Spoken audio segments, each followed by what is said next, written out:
Amruthaveni lice kit presents daily news പ്രഭാത വാർത്തകൾ powered by Pulimoottil silks KSFE in association with Joy Alukkas. ഇത്തവണ first അടിക്കില്ലേ നമ്മള്?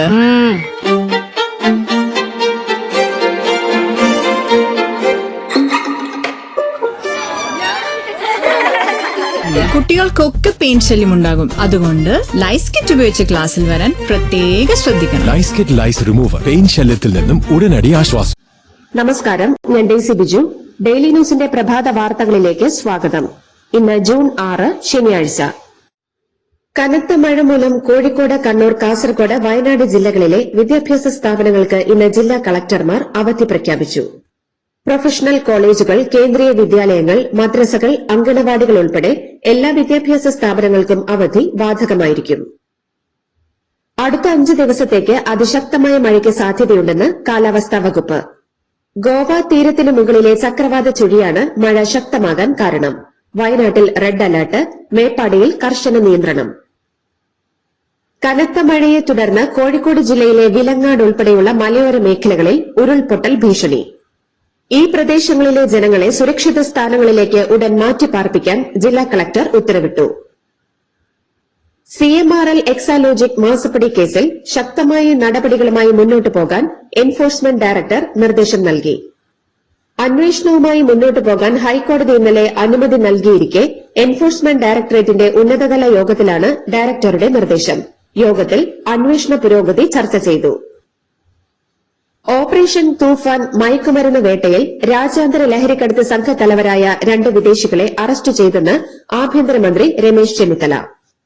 Pandalam police Nigerian പൌരൻ 42-കാരൻ സാമുവലിനെയും പെരുനാട് പോലീസ് വിദേശിയും 35-കാരിയുമായ എൽസിന സനാതൻ സൂസനെയും അറസ്റ്റ് ചെയ്തു. ഡൽഹി പോലീസിന്റെ സഹായത്തോടെയാണ് നൈജീരിയൻ പൌരനെ പിടികൂടിയത്. ബംഗളൂരുവിൽ നിന്നാണ് വിദേശ വനിതയെ പിടികൂടിയത്. വിദേശത്തുനിന്ന് മയക്കുമരുന്ന് എത്തിക്കുന്ന പ്രധാന കണ്ണികളാണ് ഇരുവരും. മാനന്തവാടി ഗവൺമെന്റ് മെഡിക്കൽ കോളേജിലെ കാർഡിയാക് തെറാസിക് സർജറി വിഭാഗം associate professor doctor Shivaprasad Kottakkal Aster MIMS ആശുപത്രിയിൽ സ്വകാര്യ പ്രാക്ടീസ് നടത്തുന്നതായി വിജിലൻസ് കണ്ടെത്തി. സർക്കാരിൽ നിന്ന് മാസം 3 ലക്ഷം രൂപയും കോട്ടയ്ക്കൽ ആസ്റ്റർ മിംസിൽ നിന്ന് മാസം 7 ലക്ഷത്തോളം രൂപയും പ്രതിഫലമായി വാങ്ങിയിരുന്നതായാണ് കണ്ടെത്തൽ. ഭാഗ്യക്കുറി ഏജന്റുമാരുടെയും വിൽപ്പനക്കാരുടെയും ക്ഷേമനിധി ബോർഡിൽ നിന്ന് തട്ടിയെടുത്ത 16 കോടി രൂപയിൽ 6 കോടി രൂപയുടെ നോട്ടുകൾ കത്തിച്ചു കളഞ്ഞെന്ന് പ്രതിയുടെ മൊഴി. 2017-ൽ 500 രൂപയുടെ നോട്ടുകളാണ് കത്തിച്ചതെന്ന് ബോർഡിലെ ക്ലർക്ക് കെ സംഗീത് മൊഴി നൽകിയെന്ന് വിജിലൻസ് പോലീസ്. പെൻഷൻ പ്രായം ഉയർത്തൽ നിർദ്ദേശത്തിനെതിരെ മന്ത്രി രംഗത്ത്. പെൻഷൻ പ്രായം ഉയർത്തരുതെന്ന് യുവജനക്ഷേമ മന്ത്രി OJ ജനീഷാണ് ആവശ്യപ്പെട്ടത്. UDF സർക്കാർ കഴിഞ്ഞ ദിവസം നിയമസഭയിൽ അവതരിപ്പിച്ച ധവള പത്രത്തിലാണ് പെൻഷൻ പ്രായം ഉയർത്താൻ നിർദ്ദേശമുള്ളത്. പിണറായി വിജയന്റെ വസതിയിൽ റെയ്ഡ് കഴിഞ്ഞിറങ്ങിയ ED ഉദ്യോഗസ്ഥരെ ആക്രമിച്ച കേസിലെ പ്രതികളെ സംഭവസ്ഥലത്തെത്തിച്ച് തെളിവെടുത്തു. SFI, DYFI, CPM പ്രവർത്തകരായ പ്രതികളെയാണ് പിണറായിയുടെ വീടിന് മുന്നിലെത്തിച്ച് തെളിവെടുത്തത്. പിണറായി വിജയന്റെ വീട്ടിൽ റെയ്ഡ് നടത്തിയതുകൊണ്ടാണ് പ്രതിഷേധിച്ചതെന്ന് CPI സംസ്ഥാന സെക്രട്ടറി ബിനോയ് വിശ്വം. സമരം വ്യക്തിക്ക് വേണ്ടിയല്ല. പിണറായിയുടെ വീട് 8 മണിക്കൂർ എൻഫോഴ്സ്മെന്റ് ഉദ്യോഗസ്ഥരുടെ നിയന്ത്രണത്തിലായിരുന്നു. LDF നേതാവിന്റെ വസതിയിൽ മോശമായ അവസ്ഥയുണ്ടാക്കാൻ ശ്രമിച്ചതിനെതിരെയാണ് പ്രതിഷേധമെന്നും ബിനോയ് വിശ്വം.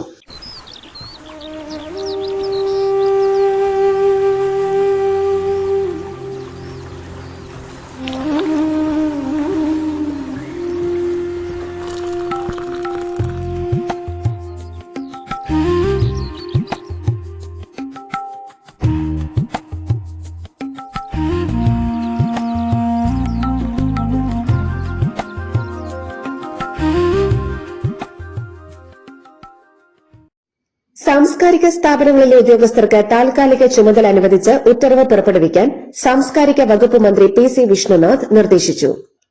കേരള സാഹിത്യ academy, Kerala Sangeetha Nataka academy, Kerala Lalithakala academy, Moyinkutty Vaidyar Mappila academy, സാംസ്കാരിക ക്ഷേമനിധി ബോർഡ് എന്നീ സ്ഥാപനങ്ങളിലേക്കാണ് ഉദ്യോഗസ്ഥർക്ക് താൽക്കാലിക ചുമതല നൽകിയത്. നടിയെ ആക്രമിച്ച കേസിലെ നിർണായക തെളിവായ മെമ്മറി കാർഡ് ചോർന്ന സംഭവത്തിൽ പുനരന്വേഷണം ആവശ്യപ്പെട്ട് അതിജീവിത വീണ്ടും ഹൈക്കോടതിയെ സമീപിച്ചു. വിചാരണ കോടതിയുടെ കസ്റ്റഡിയിലിരിക്കെ മെമ്മറി കാർഡിന്റെ ദൃശ്യങ്ങൾ അനധികൃതമായി പരിശോധിച്ചത് അന്വേഷിക്കണമെന്നാണ് ഹർജിയിലെ ആവശ്യം. കേരള വഖഫ് ബോർഡിൽ അമുസ്ലിം അംഗങ്ങളെ നിയമിക്കണമെന്നാവശ്യപ്പെട്ട് ബിജെപി സംസ്ഥാന ഉപാധ്യക്ഷൻ ഷോൺ ജോർജ് ഹൈക്കോടതിയിൽ പൊതുതാൽപര്യ ഹർജി നൽകി. കേന്ദ്ര സർക്കാരിന്റെ 2025 വഖഫ് നിയമ ഭേദഗതി സംസ്ഥാനത്ത് അടിയന്തരമായി നടപ്പിലാക്കണമെന്നും ഷോൺ ജോർജ് ഹർജിയിൽ ആവശ്യപ്പെട്ടിട്ടുണ്ട്.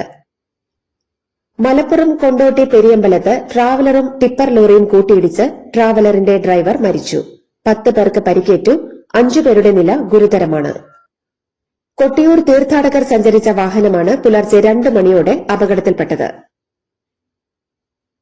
സംസ്ഥാനത്തെ സർക്കാർ മെഡിക്കൽ കോളേജുകളിലെ superintendent, additional superintendent, deputy superintendent, resident medical officer തസ്തികകളിലേക്ക് പുതിയ നിയമനങ്ങളായി.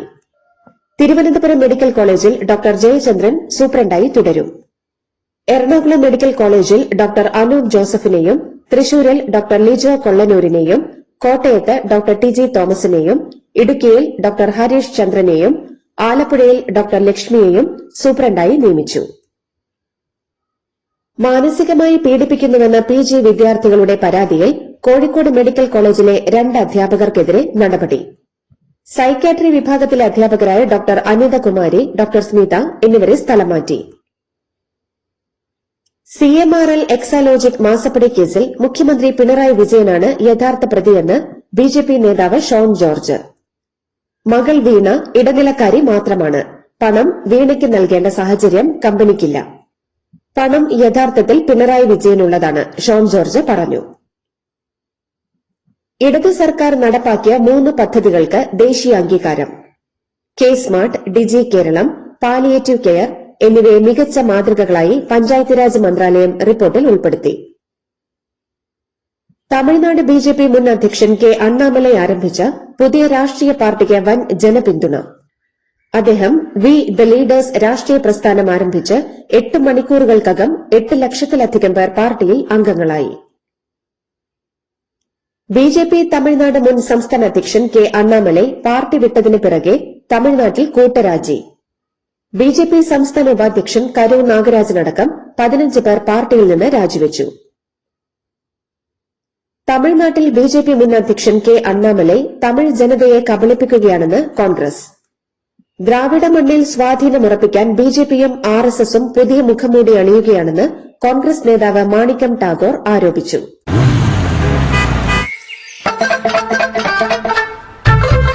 എല്ലാവർക്കും വന്നു ഡാൻഡ്രഫ്, എന്തു ചെയ്യും ചേട്ടാ? പേടിക്കണ്ട, ഇവിടുണ്ടല്ലോ ഡാൻഡ്രോഫിറ്റിൻ ഓയിൽ. ഉടനടി മാറും താരൻ, ഉപയോഗിക്കൂ വേഗം. അമൃത്വേനി ഡാൻഡ്രോക്വെറ്റ്, the ultimate dandruff solution. Trinamool Congress പിളർപ്പിലേക്ക്. തൃണമൂലിലെ 42 MPമാരിൽ 20ഓളം പേർ BJP നേതൃത്വവുമായി ചർച്ച നടത്തി. ഈ MPമാർ BJP നേതാവും ബംഗാൾ മുഖ്യമന്ത്രിയുമായ സുവേന്ദു അധികാരിക്കൊപ്പം ഡൽഹിയിലെത്തി BJP ദേശീയ അധ്യക്ഷനെ കാണുമെന്നാണ് റിപ്പോർട്ട്. ഡൽഹിയിൽ ഇന്ന് നടത്തുന്ന പ്രതിഷേധത്തിൽ പങ്കെടുക്കാൻ കൂട്ടമായി വരണമെന്ന് കോക്രോച്ച് ജനതാ പാർട്ടി. രാവിലെ 9 ആരംഭിക്കുന്ന പ്രതിഷേധത്തിലേക്ക് ഒറ്റയ്ക്ക് വരരുത്, പോലീസുകാരോട് മോശമായി പെരുമാറരുതെന്നും അവർക്ക് പൂക്കൾ നൽകി വിയോജിപ്പ് അറിയിക്കണമെന്നും കൂട്ടായ്മ ആവശ്യപ്പെട്ടു. ആൻഡമാൻ കടൽത്തീര മേഖലയിൽ വീണ്ടും പ്രകൃതിവാതക നിക്ഷേപം കണ്ടെത്തി. പൊതുമേഖലാ എണ്ണ പരിവേഷണ കമ്പനിയായ ഓയിൽ ഇന്ത്യ ലിമിറ്റഡാണ് പര്യവേഷണം നടത്തിയത്. ഡോളറിന് 100 രൂപയായാൽ എന്താണ്? അതൊരു വെറും സംഖ്യ മാത്രമാണ് എന്ന വിചിത്രവാദവുമായി പ്രധാനമന്ത്രി നരേന്ദ്രമോദിയുടെ സാമ്പത്തിക ഉപദേശക സമിതി അംഗം ഷാമിക രവി.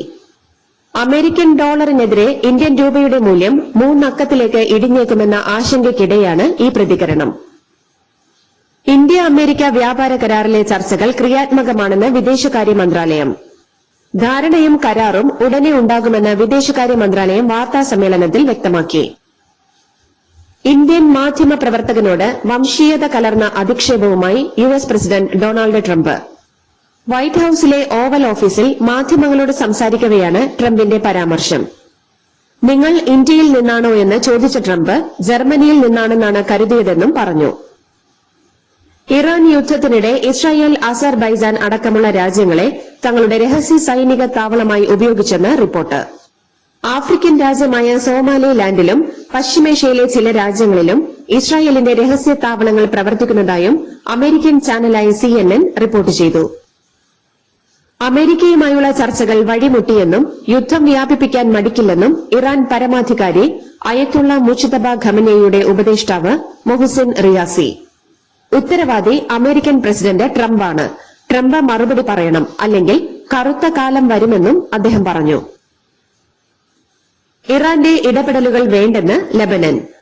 ലെബനന്റെ ആഭ്യന്തര കാര്യങ്ങളിലും നയതന്ത്ര നിലപാടുകളിലും ഇറാൻ അഭിപ്രായം പറയേണ്ടതില്ലെന്ന് ലെബനൻ പ്രസിഡന്റ് ജോസഫ് ഔൻ വ്യക്തമാക്കി. തങ്ങളുടെ രാജ്യത്തെ വെച്ച് മറ്റ് രാജ്യങ്ങളുമായി വിലപേശാൻ ആരെയും അനുവദിക്കില്ലെന്ന് അദ്ദേഹം പറഞ്ഞു. യുദ്ധത്തിനിടയിലും റഷ്യയുടെ സഹകരണത്തോടെ സിവിലിയൻ ആണവ പ്ലാന്റ് നിർമ്മാണവുമായി ഇറാൻ മുന്നോട്ട്. $2,500 കോടി ചെലവ് പ്രതീക്ഷിക്കുന്ന ഈ വൻകിട പദ്ധതി ഹോർമുസ്ഗാൻ പ്രവിശ്യയിലാണ് നടപ്പാക്കുന്നത്. ഇറാന്റെ പരമോന്നത നേതാവായിരുന്ന ആയത്തുള്ള അലി ഖമനേയി കൊല്ലപ്പെടുമ്പോൾ സംഭവസ്ഥലത്ത് താനും ഉണ്ടായിരുന്നുവെന്ന വെളിപ്പെടുത്തലുമായി ഇറാന്റെ വിദേശകാര്യമന്ത്രി അബ്ബാസ് അരാഗ്ചി. ആക്രമണത്തിൽ തകർന്ന കെട്ടിടത്തിന്റെ അവശിഷ്ടങ്ങൾക്കിടയിൽ നിന്ന് പുറത്തേക്ക് വരുമ്പോൾ തന്റെ മുഴുവൻ ചിന്തയും ഖമനേയെക്കുറിച്ചായിരുന്നെന്ന് അബ്ബാസ് അരാഗ്ചി പറഞ്ഞു. ഇതോടുകൂടി ഡെയിലി ന്യൂസിന്റെ ഇന്നത്തെ പ്രഭാത വാർത്തകൾ സമാപിക്കുന്നു. ഡെയിലി ന്യൂസിന് വേണ്ടി വാർത്തകൾ വായിച്ചത് Daisy Biju. Daily news live .in വാർത്തകൾ വിരൽ തുമ്പിൽ.